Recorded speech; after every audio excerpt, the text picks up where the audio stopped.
നമസ്കാരം, എല്ലാവരും സുഖമായിട്ടിരിക്കുന്നു വിചാരിക്കുന്നു. അപ്പോൾ ഇന്നത്തെ വീഡിയോ നമ്മുടെ ഷിക്കാഗോ എന്നുള്ള അവസാനത്തെ വീഡിയോ ആണ്. ഷിക്കാഗോയിലായിരുന്ന സമയത്ത് നമ്മൾ അവിടെ ഒരു ആർക്കിടെക്ചറൽ ബോട്ട് ടൂറിന് പോയായിരുന്നു. അതെങ്ങനെയാണെന്ന് വെച്ച് കഴിഞ്ഞാൽ ഷിക്കാഗോൻ്റെ മെയിൻ സിറ്റിയുടെ അകത്ത് കൂടെയാണ് ഈ ഷിക്കാഗോ റിവർ പോകുന്നത്. അപ്പോൾ ഈ റിവറിൽ കൂടെ പല ടൈപ്പിലുള്ള ടൂർസൊക്കെ ഉണ്ട്.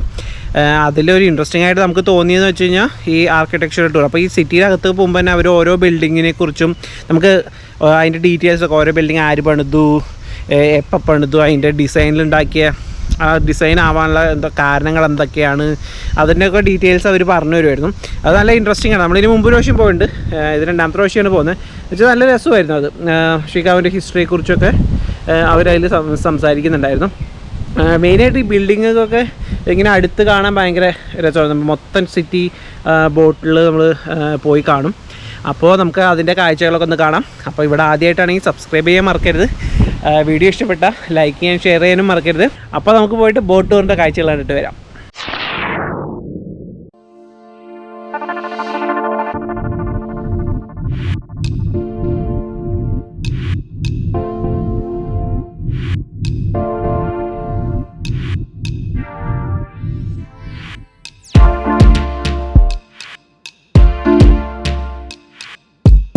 അപ്പോൾ നമ്മൾ ഈ പാർക്കിംഗ് കണ്ടുപിടിക്കാൻ കുറച്ച് സമയം എടുത്തു കേട്ടോ. അപ്പോൾ കുറച്ചൊന്ന് കറങ്ങി. അപ്പോൾ നമ്മളവിടെ എത്തിയപ്പോഴേക്ക് ഹരിയും ഒക്കെ അവർ ഓൾറെഡി അവിടെ വന്നിരുന്നു. പിന്നെ അവിടെ നിന്ന് ഒരു 5-10 മിനിറ്റ് നടക്കാനും ഉണ്ടായിരുന്നു ഈ ടൂർ തുടങ്ങുന്ന സ്ഥലത്തോട്ട്. അപ്പോൾ കുറച്ച് ഓട്ടോ ആയിരുന്നു. നമ്മളവിടെ എത്തിക്കഴിഞ്ഞപ്പോൾ നമ്മൾ വിചാരിച്ചേക്കാളും കൂടുതൽ ആൾക്കാരും ഉണ്ടായിരുന്നു. അത് കാരണം നമ്മൾ കുറച്ച് ബാക്കിലോട്ടായിട്ടാണ് നമുക്ക് ഇരിക്കാനൊക്കെ സ്ഥലം കിട്ടിയത്.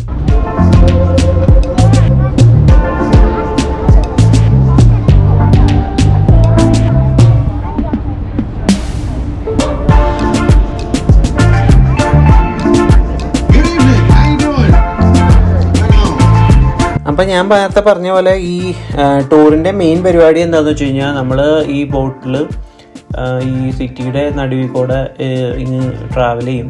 എന്നിട്ട് ഓരോ ബിൽഡിങ് കഴിയുമ്പോൾ ഇവിടെ നിൽക്കുന്ന ആ പുള്ളിക്കാരൻ നമുക്ക് ഈ ബിൽഡിങ് എപ്പോൾ പണിതു, ആരെയാണ് ഇതിൻ്റെ ആർക്കിടെക്റ്റ്, ഏത് കാലഘട്ടത്തിലാണ് പണിത്, അപ്പോൾ ആ കാലഘട്ടത്തിലെ ആർക്കിടെക്ചറൽ സ്റ്റൈൽസിനെ കുറിച്ചും അതിൻ്റെ ഹിസ്റ്ററിനെ കുറിച്ചൊക്കെ നമുക്ക് എക്സ്പ്ലെയിൻ ചെയ്തു തരും.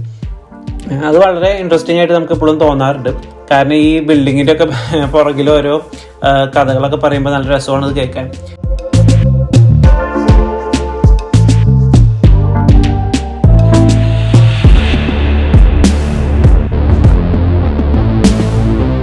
അപ്പോൾ ഷിക്കാഗോ എന്ന് പറഞ്ഞു കഴിഞ്ഞാൽ അമേരിക്കയിലെ 5ാമത്തെ വലിയൊരു സിറ്റിയാണ്. അപ്പോൾ അത്യാവശ്യം നല്ല വണ്ടൻ സിറ്റിയാണ്. എനിക്ക് തോന്നുന്നു 1837 ആ കാലഘട്ടത്താണ് ഈ സിറ്റി രൂപപ്പെടുന്നത്. പിന്നെ ഈ സിറ്റി പെട്ടെന്ന് ഉള്ളൊരു ഗ്രോത്ത് ആയിരുന്നു. ഈ സിറ്റിക്ക് 2 കാലഘട്ടം ഉണ്ടെന്ന് നമുക്ക് പറയാൻ പറ്റും. കാരണം 1871 ഇവിടെ ഒരു വലിയ ഫയർ വന്നിട്ട്, ഇവർ പറയുന്നത് ഗ്രേറ്റ് ഷിക്കാഗോ ഫയർ എന്ന് പറഞ്ഞിട്ട് ആണ് അതിനെ വിളിക്കുന്നത്. അങ്ങനെ ഒരു ഫയർ വന്ന് ഹോൾ സിറ്റി ഇല്ലാതായി പോയായിരുന്നു. അപ്പോൾ അതിന് മുമ്പ് ഒരു കാലഘട്ടം, അപ്പോഴും ആ ഫയറിന് മുമ്പും നന്നായിട്ട് ഗ്രോ ചെയ്തു വരുന്നിരുന്ന ഒരു സിറ്റി ആയിരുന്നു വേൾഡിൽ തന്നെ. പിന്നെ അത് കഴിഞ്ഞിട്ടും ഇവർ ഈ സിറ്റി വീണ്ടും റീബിൽഡ് ചെയ്ത് എടുക്കുകയാണ് ചെയ്തത്. അപ്പോൾ ആ ഫയറിന് മുമ്പുള്ള കാലഘട്ടവും അത് കഴിഞ്ഞിട്ടുള്ള കാലഘട്ടവും തമ്മിൽ നല്ല വ്യത്യാസമുണ്ട്. കാരണം അപ്പോൾ ഈ ഫയറിന് മുമ്പത്തെ കാലഘട്ടത്തിൽ മരം കൊണ്ടാണ് കൂടുതലും ബിൽഡിങ്ങുകളൊക്കെ പണിതരുന്നത്. ആ ഒരു കാരണം തന്നെ ഈ കത്തിപ്പോവാൻ അതൊരു വലിയൊരു കാരണമായിരുന്നു ഇവിടെ മൊത്തം. കാരണം ഇങ്ങനെ മരം കൊണ്ടായ കാരണം വളരെ പെട്ടെന്ന് തീ പിടിക്കുകയും അത് പടർന്ന് സിറ്റി മൊത്തം ഇല്ലാണ്ടാവുകയും ചെയ്തു. പിന്നെ ആ കാലഘട്ടത്തിൽ പ്രത്യേകിച്ച് ഫയർ നടന്ന കൊല്ലത്തിൽ ഇവർക്ക് ഭയങ്കര വരൾച്ചയായിരുന്നു, മഴയൊന്നും ഉണ്ടായിരുന്നില്ല. അപ്പോൾ അതും ഒരു കാരണമാണ്. പിന്നെ ഇവിടെ ഈ ഷിക്കാഗോയിൽ പൊതുവെ നല്ല കാറ്റാണ്. അപ്പോൾ അവർ പറയുന്നത് അതും അന്ന് ഒരു വലിയൊരു ഫാക്ടറായിരുന്നു. ഈ കാറ്റ് കൂടി ആയപ്പോൾ തീ പെട്ടെന്ന് പടർന്ന് പിടിക്കാനൊക്കെ കാരണമായിരുന്നു. അപ്പം എല്ലാവർക്കും ഒരു അത്ഭുതം എന്താണെന്ന് വെച്ചാൽ, ഇതേപോലെ ഒരു റിവർ സിറ്റിയുടെ നടുവിൽ പോയിട്ട് ഈ അങ്ങനെ ഒരു ഉണ്ടായിട്ട് പോലും സിറ്റിയുടെ 2 സൈഡും തീ പിടിച്ചത് എന്തായിരിക്കും കാരണം എന്നൊക്കെ എല്ലാവർക്കും വളരെ അത്ഭുതമായിരുന്നു. അതിൻ്റെ മെയിൻ കാരണം എന്താണെന്ന് വെച്ച് കഴിഞ്ഞാൽ അന്ന് ഇൻഡസ്ട്രിയലൈസേഷനൊക്കെ അങ്ങ് തുടങ്ങുന്ന ആ സമയത്തായ കാരണം നമ്മുടെ ഈ റിവർ ഭയങ്കര പൊല്യൂട്ടഡ് ആയിരുന്നു. അപ്പോൾ ഈ റിവറിൽ നമ്മുടെ നിറച്ച് ഓയിൽ കണ്ടൻറ്റും ഒക്കെ ഉണ്ടായ കാരണം ഒരു സൈഡിൽ നിന്ന് തീ വന്നപ്പോൾ ആക്ച്വലി ആ റിവറും ആ തീനെ അങ്ങെടുത്ത് ഇപ്പുറത്തെ സൈഡിലോട്ട് കൊടുക്കുകയാണ് ചെയ്തത്. കാരണം ഓയിൽ കണ്ടൻറ്റ് വളരെ കൂടുതലായ കാരണം ഈ റിവറിനും തീ പിടിച്ചൊരു പോലത്തെ ഒരു അവസ്ഥയായിരുന്നു. അതുകൊണ്ട് തന്നെ അവർ പിന്നീട് സിറ്റി റീബിൽഡ് ചെയ്യുമ്പോൾ കുറച്ച് കാര്യങ്ങൾ പ്രത്യേകം ശ്രദ്ധിച്ചിരുന്നു. അത് കഴിഞ്ഞിട്ടുള്ള വന്ന ബിൽഡിങ്ങുകളൊക്കെ സ്റ്റീൽ കൊണ്ടാണ് ഉണ്ടാക്കിയത്. വുഡ് അവർ പൂർണ്ണമായും ഒഴിവാക്കി സ്റ്റീൽ കൊണ്ടുള്ള സ്ട്രക്ചേഴ്സാണ് പിന്നീട് വന്നത്. പിന്നെ ഒരു കാര്യം ചെയ്ത് ഇവർ പൊല്യൂഷൻ കൂടുതലായ കാരണം അതിന് അവർ ഈ റിവറിൻ്റെ ഡയറക്ഷൻ തന്നെ മാറ്റി കളഞ്ഞു.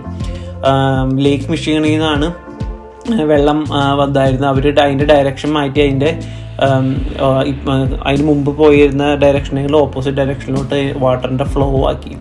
അപ്പോൾ അതൊക്കെ കാരണം ഈ ഒരു റിവറും ഇതാണ് ഇവരുടെ ലേക്കുമാണ് ഇവരുടെ മെയിനായിട്ട് വാട്ടർ സോഴ്സ് എന്ന് പറയുന്നത്. അപ്പോൾ അത് പൊല്യൂഷൻ ഒഴിവാക്കാൻ വേണ്ടി അവരങ്ങനെ ഒരു സംഭവം അന്ന് ചെയ്തായിരുന്നു. അത് ഭയങ്കര വലിയ സംഭവമായിരുന്നു. കാരണം റിവറിൻ്റെ ഗതി തന്നെ തിരിച്ചു വിടുക എന്ന് പറയുമ്പോൾ അത് വലിയൊരു കാര്യമായിരുന്നു. അപ്പോൾ അങ്ങനത്തെ കാര്യങ്ങളൊക്കെ ഈ പുള്ളി ഇതിൻ്റെ ഇടയിൽ എക്സ്പ്ലെയിൻ ചെയ്തായിരുന്നു. അത് വളരെ ഇൻട്രസ്റ്റിംഗ് ആയിട്ട് തോന്നി. പിന്നെ ഓരോ ബിൽഡിങ് നമ്മുടെ ബുർജ് ഖലീഫ പണിത ആർക്കിടെക്റ്റിൻ്റെ ബിൽഡിങ്സും പിന്നെ നമ്മുടെ ഒരു കാലത്ത് ലോകത്തിലെ ഏറ്റവും ഉയരം കൂടിയ ടവറായിരുന്നു ബിൽഡിംഗ് ആയിരുന്നു CS ടവർ. അപ്പോൾ ആ ടവറും അതിൻ്റെ ഹിസ്റ്ററിയും അതിൻ്റെ കാര്യങ്ങളൊക്കെ എക്സ്പ്ലെയിൻ ചെയ്തായിരുന്നു. അതൊക്കെ നമുക്ക് ഇങ്ങനെ അതിൻ്റെയൊക്കെ അടുത്ത് കൂടെ തന്നെ നമുക്ക് പോയി എല്ലാം കാണാനുള്ള സൗകര്യം ഉണ്ടായിരുന്നു.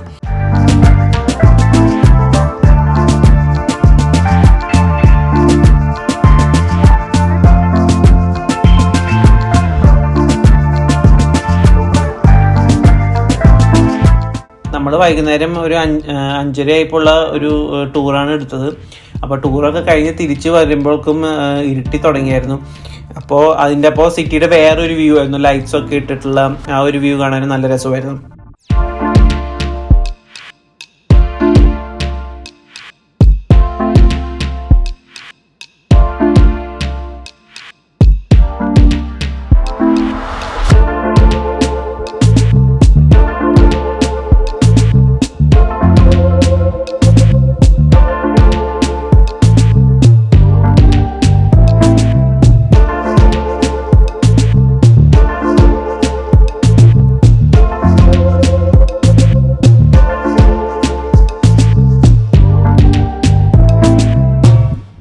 അപ്പോൾ ആരെങ്കിലും ഷിക്കാഗോ ഒക്കെ വിസിറ്റ് ചെയ്യുന്നുണ്ടെങ്കിൽ ഈ ആർക്കിടെക്ചറൽ ബോട്ട് ടൂർ എടുക്കാൻ മറക്കരുത്.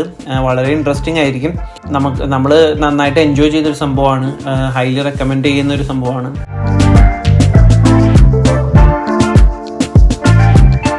അങ്ങനെ നമ്മൾ ഇന്നത്തെ ബോട്ട് ടൂറൊക്കെ കഴിഞ്ഞ് തിരിച്ച് നമ്മൾ ഹോട്ടലിൽ ചെക്ക് ഇൻ ചെയ്തു. പിള്ളേരൊക്കെ ഉറങ്ങി കേട്ടോ, ലേറ്റായി കുറച്ച് വന്നപ്പോൾ. അപ്പോൾ ആ വീഡിയോ ഇഷ്ടപ്പെട്ടെന്ന് വിചാരിക്കുന്നു. ഇഷ്ടപ്പെട്ടിട്ടുണ്ടെങ്കിൽ ലൈക്ക് ചെയ്യാനും ഷെയർ ചെയ്യാനും മറക്കരുത്. സബ്സ്ക്രൈബ് ചെയ്യാത്തവരുണ്ടെങ്കിൽ സബ്സ്ക്രൈബ് ചെയ്യാം. അപ്പോൾ നമുക്ക് അടുത്തൊരു വീഡിയോ ആയിട്ട് വരണമായിരിക്കും. ബൈ.